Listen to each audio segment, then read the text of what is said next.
Go ahead, Prof. Okay. All right. So, you see, one thing about prices, like Bishop was explaining to us a while ago when we are looking at open interest, price is always at equilibrium. That's price is always balanced. For those of us who did economics in school, when you look at demand and supply, they tell you that that's when you're looking at the open market or the free market, that price will always balance itself out to create a balance between supply and demand. So that's the same thing when we look at our charts. Price will always move to create a balance between supply and demand. So at any point in time when you see price, it means that at that point you have an equal volume of, in the real sense of it, an equal volume of sell positions and buying positions. All right. So the market always tries to move to create an equilibrium. And so if people are going to be selling and people are buying at the same time, it means that there's a disagreement in the value of that particular asset.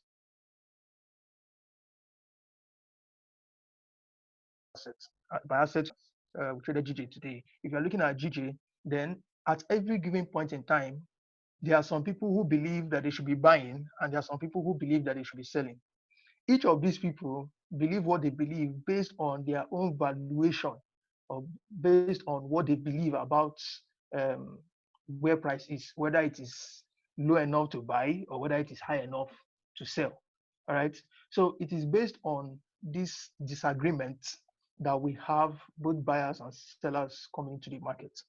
And there's a quote by B. Williams that I've never really forgotten. He said that trade happens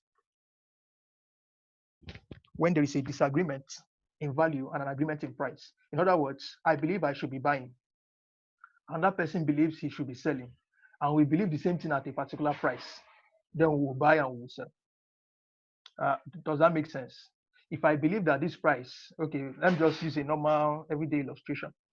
I go to the market to go and buy meat, and when I get there, the guy tells me that if I'm going to buy 1 kg, that perhaps I need to pay 1K or 1.5 for 1 kg of meat. If I'm not in agreement, will I end up buying that meat? Please, a little bit interaction will be good. If I believe that 1 kg of meat should actually be 1K, and he tells me that he's going to sell it at 1.5, will I go ahead to buy at 1.5? Of course, no. You Definitely, of course not. Of course not. I'll go to another place and look for somewhere else that they are selling at 1K. So the only time I will buy is when I believe that the value I am receiving is you can measure it the value is in comparison with the price is worth it. All right. I'm saying this because it will help you to understand the concept or the whole idea behind pivots. All right. So when I get into the market, we don't want to buy a particular asset when it is overvalued. And we don't want to sell a particular asset when it is undervalued. In other words, if the price could be higher, if the price, um, if the value, let me say for instance, if the meat is worth 2,000 and I see someone that is selling 1,000, what do? I buy. But if I see a meat that is worth 1K and someone is willing to sell 1.5, I don't want to buy. So I don't want to go and start buying when what I am buying is a lot more expensive than the value I'll be getting in buying it. Now, when we are trading, we measure this value in terms of what we call our risk to reward ratios. All right.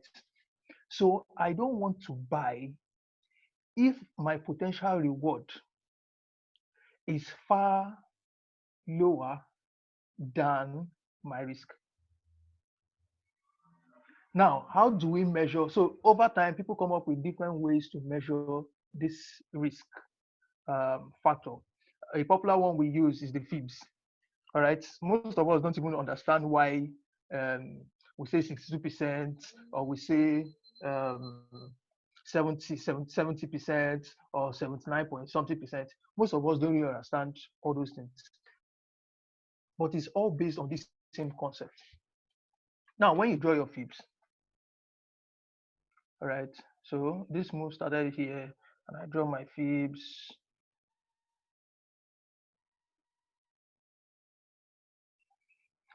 This was something that most of us, I'm sure, also did not pay attention to. All right, you see where this thing started from 61.8. Anyway, but that's not. I'm not discussing fibs today. So the concept behind fibs is simple.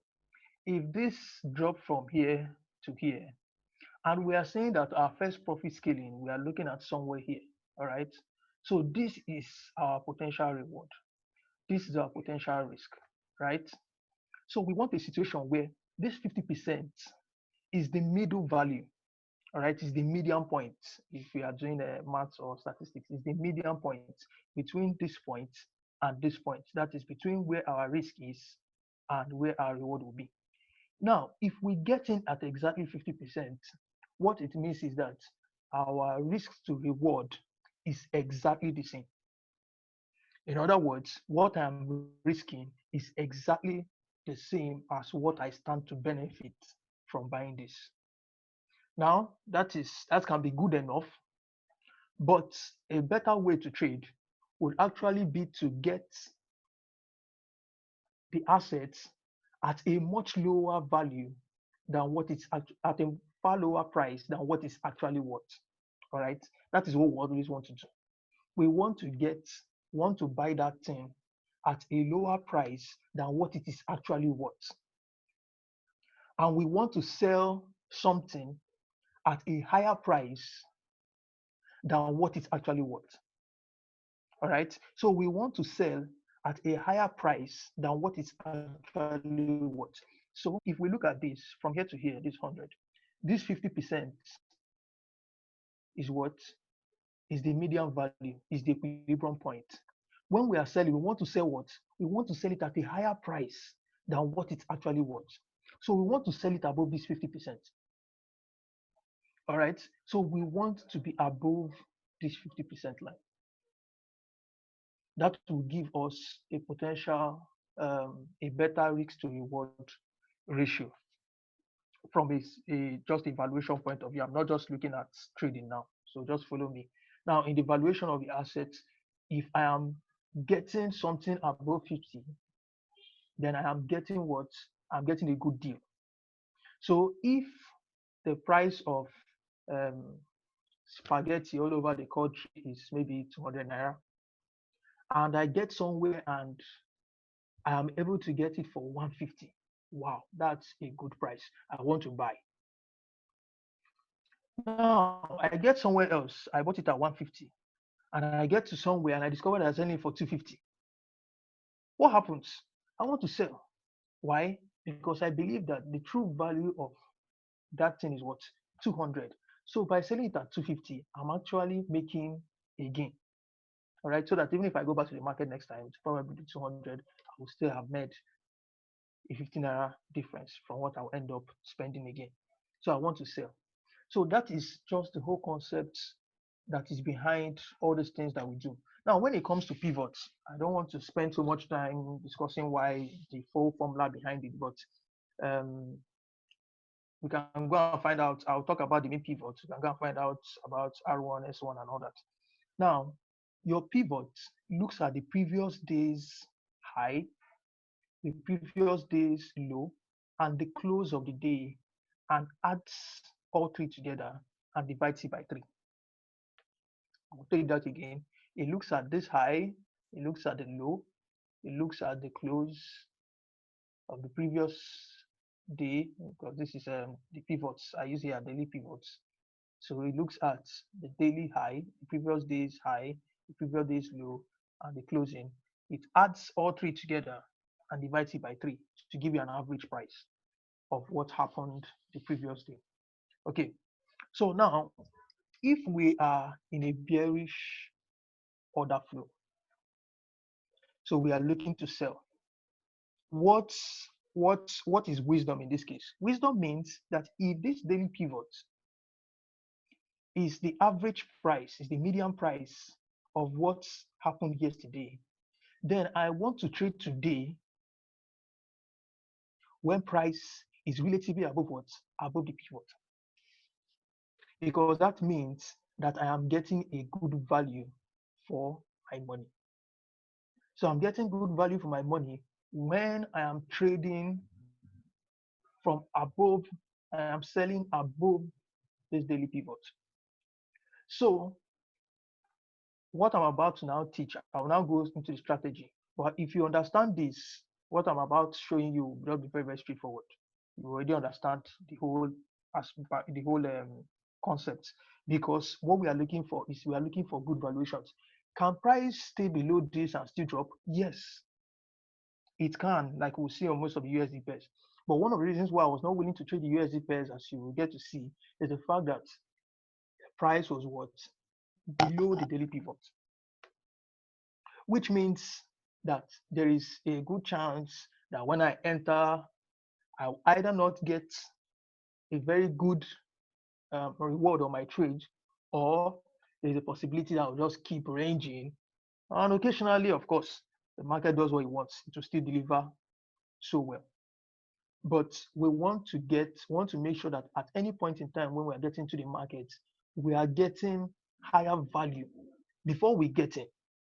Before we even immediately we look at the chart, we want to make sure that price is currently at um, a good point standpoint. From a price standpoint, we're at a good place to buy or to sell.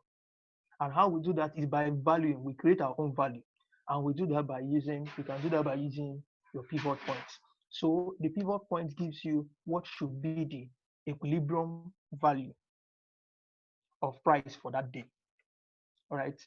So at that point, and usually you see that price tends to play around a lot around the pivots.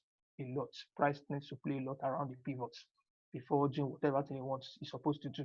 So you will see price come to the pivots, and then there's so much contention because that is a fair price. So your daily pivot is supposed to be a fair price.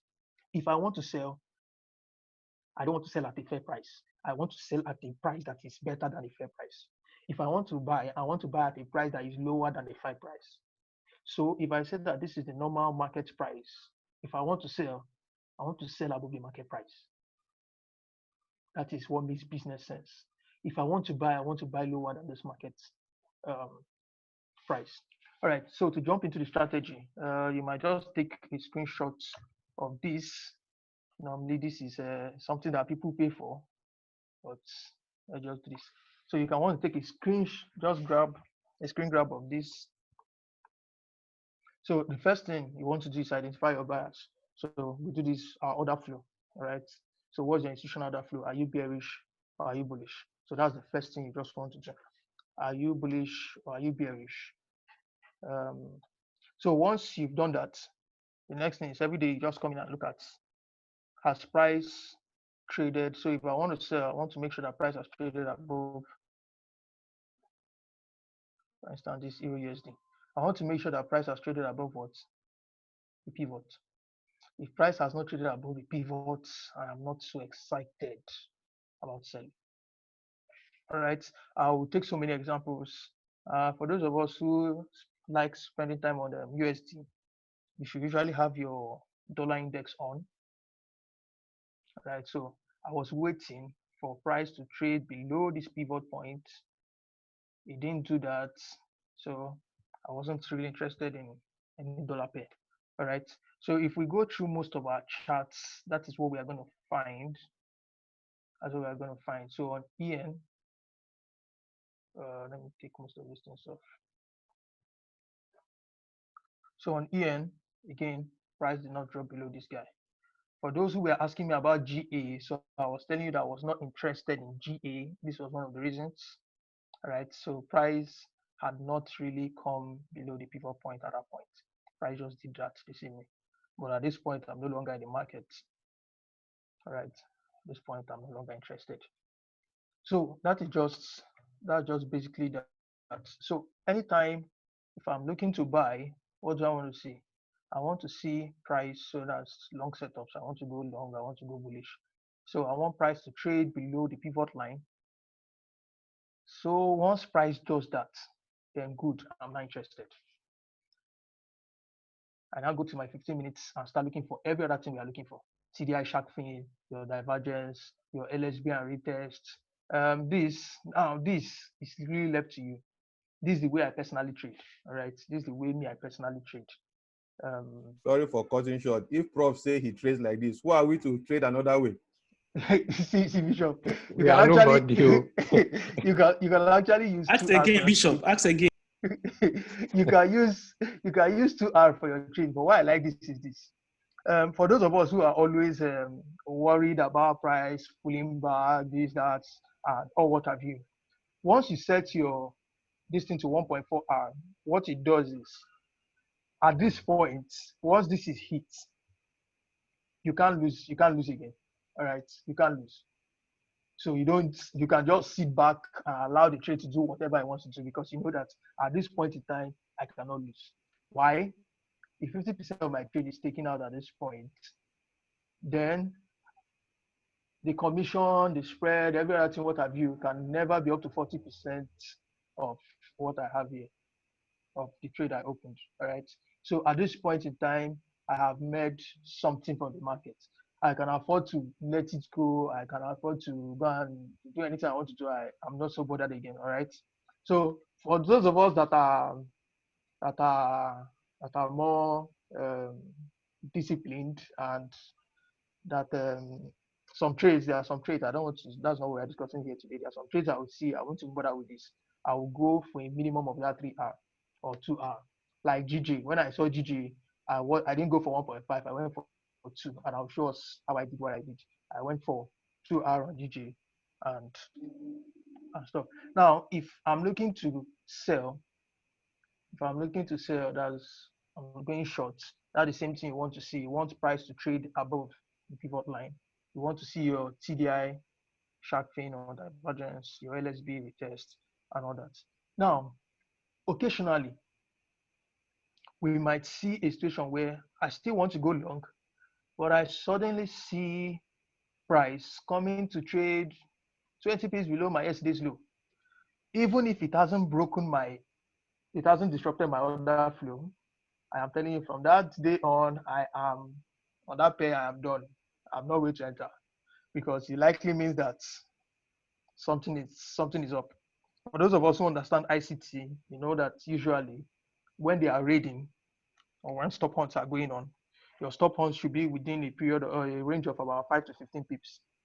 So if you have a stop hunt that exceeds that, it's probably not a stop hunt. It's probably an indication that even if it doesn't happen that day, there's a possibility that a reversal is coming. So I want to be careful of that. But that's not what we're looking at. What we're looking at is entry. So I want to go short on GJ. Is that? What's the first thing I see price do what? Trade above this. Now, please pay attention here. Your time zones are important. Your Q zones are important. Everything I do here or I discuss under this strategy, there is a caveat. So in Nigeria, the European session starts by 7 a.m. at the moment, and the entire London session closes by 4. So I'm only hoping to see setups between 7 and 4. That's when I'm entering trades. If setups occur aside, then no problem. I'll come in whenever the market gives me entry. If it has given me entry before then, I'll just set a limit and wait for it to come back. And there's no problem with that. But you don't just want to be jumping in at every point in time. If you spend time marking up, you get to see why. Right. So what was I looking for? So we get in, this was GGA. So 7 a.m. is 9 a.m. MT4 time. So this is when I start looking at this market, right? So price is above my pivot. I'm looking for a shark fin, and this is what I'm interested in. This is my last step, right? This bearish candle. So let me mark it up.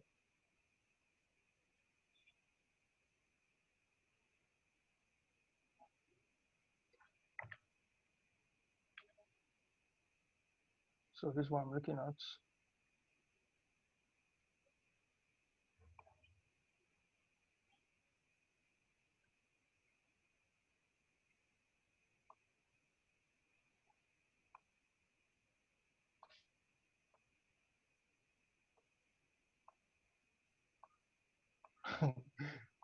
Still doesn't want to close, doesn't want to stay where I wanted to stay. Anyway, should I get what I mean?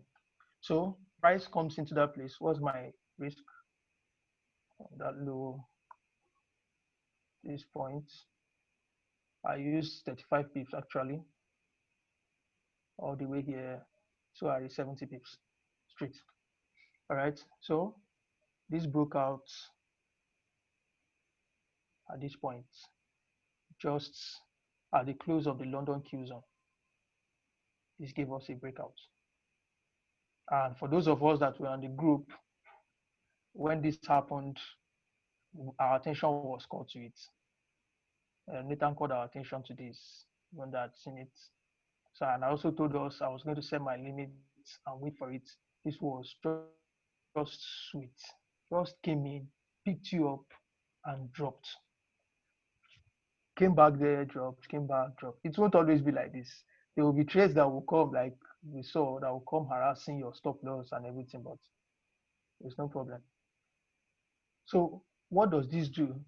In the context of the whole, this larger move, I am sure that the value I'm getting here is what is far lower than what I stand to benefit in terms of when I look at what price has done before. I don't know what price is going to do again, but I know what price has done before, right, from here to here. So what do I want to do? I want to make sure that today, based on what price has done before, I want to make sure that I'm getting a fair value. If you're a trader in your normal markets, in everyday market that will go to, and you discover that last time you went to market, something was what, or something, you bought something at 250. That's what they were selling in most places, 250. You just want to assume that the average price is what? 250. That's the general price you're going to get. So based on what has happened here, we get an average price. These are different people doing different things. What is the average price? That's what our people tells us. What should be the average price? So I want to make sure that I'm doing what? I'm getting a good value for my money if I'm going to sell. So price trades above my pivots, and I go to my 15 minutes, see this, and start waiting for last step to be broken. It's broken, I go down. All right. Let me take some trades that we are really time on GJ, on GA rather, GA, EA, and all what have you. All right. So I'll just share again how you can go about this one. So on GA, this was last week. So again, you notice price did what? Price trades above this. I'm not bothered about this until 9 o'clock is when I'm coming into the market. Right. This is when I'm coming into this market. Price goes above the pivot.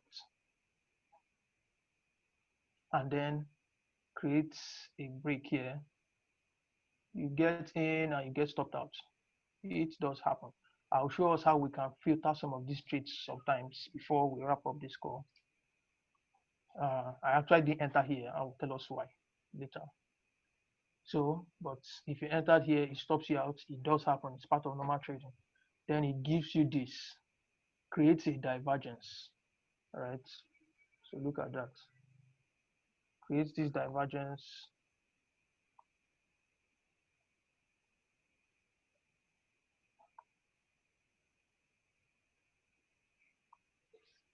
Creates this divergence again. And we are looking at your last step here.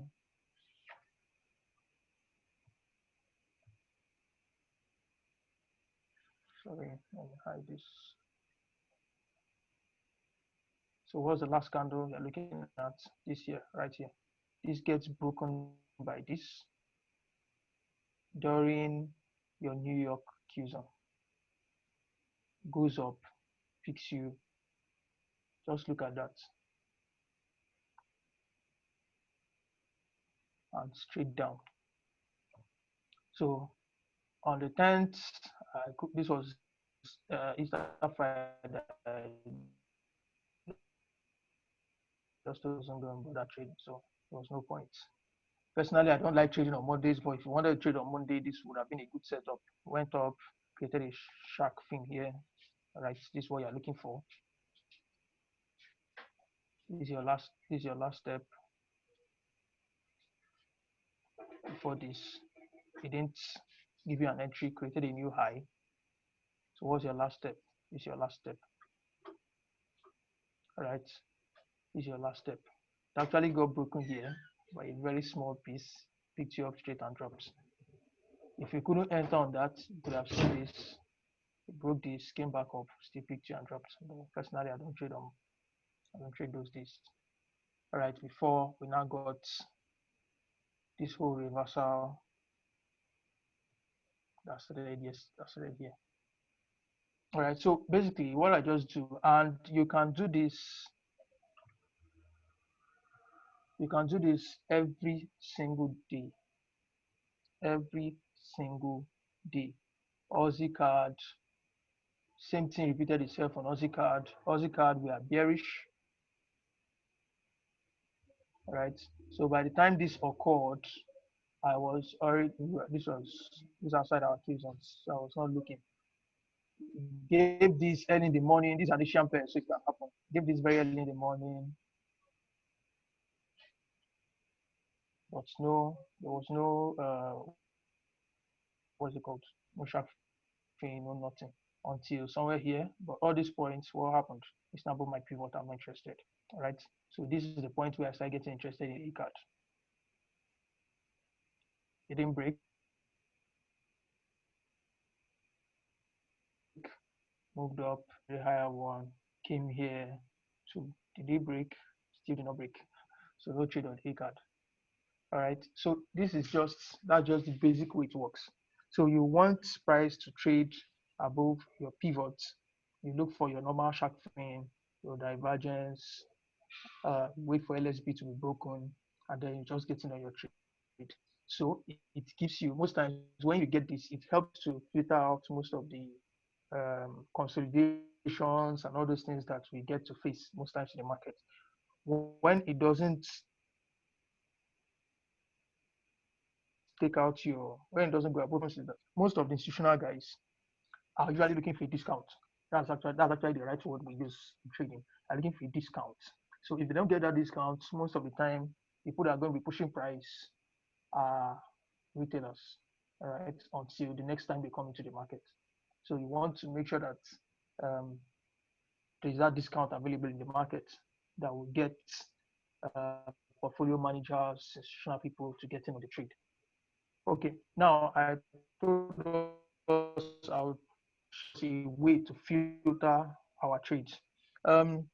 As Bishop well knows, I have been trying for a very long time to program an EA to give notifications when we get last step broken, and the thing just kept defying me.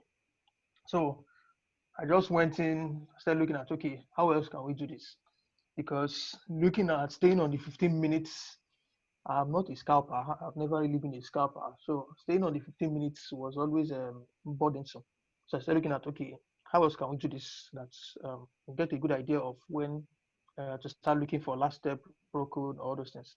And after so much experiments, people are about to come into the joy of my labor. Now, if you go to the 30 minutes. Hallelujah. Amen. Oh, amen, amen, amen. If you go to the 30 minutes and you are looking to sell on the 30 minutes,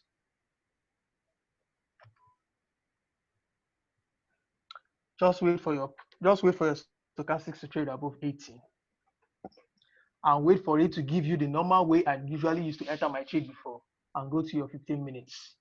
It would either have broken or be very close to breaking, so you can start watching.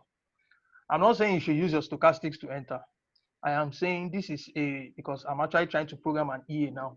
I like stress-free trading. I don't like killing myself over this thing too much. Life can be made easy with technology. So I don't know I found it difficult to program with LSB, but I can always with my stochastics. Okay, once my stochastics is lower than my signal line by a factor of 2, yeah, give me a notification. That is much easier for me to see. So I'm looking to go short on this. The moment I see price do something like this, okay, at this point I was not in the market. This 8 o'clock, we are in the market around 9. All right, so you come in around that time, I go to go and look. So GJ, right from this morning, right from the very first time I got into the market, I really started seeing opportunities to sell because when I got in from 8 o'clock, it had already done that. All right. So that's already gone above 80. So I just knew, okay, this thing has gone above my pivots. M30 has gone above 80. There is a possibility that we are going to get a trade on GJ. Plus, you go and look at your H4 and you discover that is what is within your source. So is within your source, is within your what do you call it? It's within your breaker. So this is an exceptional trade. So I was just waiting. I just need to just a matter of being patient. So the moment I just got that alert, at this point, this was my stochastics is 51.88, signal line is 65. So my stochastics is already lower than my signal by 2. I received that notification, and it is a simple thing of going in to just go and wait on the 15 minutes. So from 11 o'clock, or rather 11:15, no, this was 11:30. This candle will close 11:30. This one started 11:30. So from 11:30, I just knew it was a matter of just staying here. So this was when it closed. And then the next 15 minutes, it gives you a breaker and jumps down.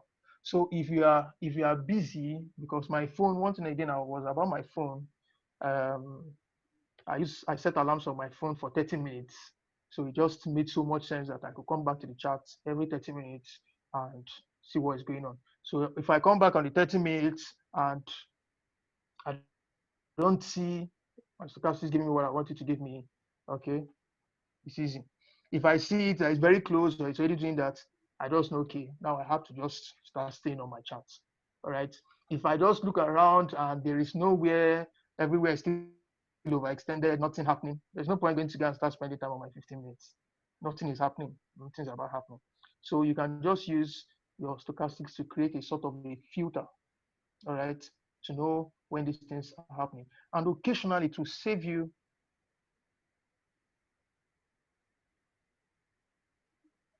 okay. All right. Can everyone hear me? Sure, we can hear you. Yes, we can. Okay. All right. So you can use your stochastics on the 30 minutes to create a filter for yourself. If you don't want to spend your whole day, just watching on the chat. So throughout that whole morning, you will not believe. As of the time I was discussing with Nathan, some people discovered I wasn't posting chats because my system was not on. My system was absolutely not on. All right. So I knew where my pivot was. It has traded above my pivot. There was no need for my system to be on. I could carry on what I was doing anywhere I am. Just open my phone, 30 minutes, as my stochastics gone lower than my signal line by 2. No, there's no point going in my system. Nothing is happening. All right. So I'm just giving us ways, to make this whole trading experience a whole lot easier. But using pivots, the rule is just simple. You wait for your price to trade above your pivots. You wait for price to trade below your pivots. So if you want to sell, you want it to trade above your pivots, then you start looking for your normal entry rules. You want to wait for it to drop below your pivot if you are looking to buy, then you start looking for your normal entry rules to go long. All right. So now, Bishop, you can stop recording. So any